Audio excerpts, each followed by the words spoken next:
Hi guys! Na ako'y chika for today's OOTD nako.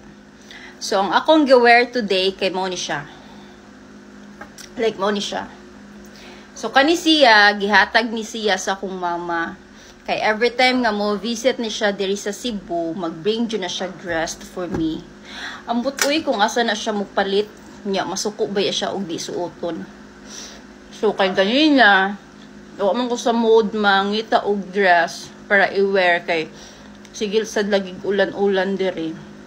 So kadi ako ang nabira, nabunlot first nga i-wear. Unya pag abot na ko sa office kay nagmahay ko kay mura kog nag-wear di ay upang katulog. Unya guys, wa ko magdahom pag out na ko ganina, pag out na ko ganina sa office, na ay maka-appreciate.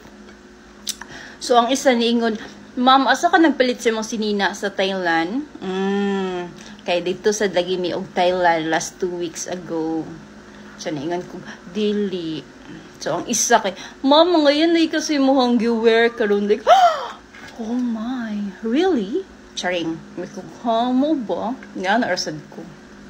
Pagkahuman, ako siyang i-tiktok ron kay akong ihatag ang video sa akong mama.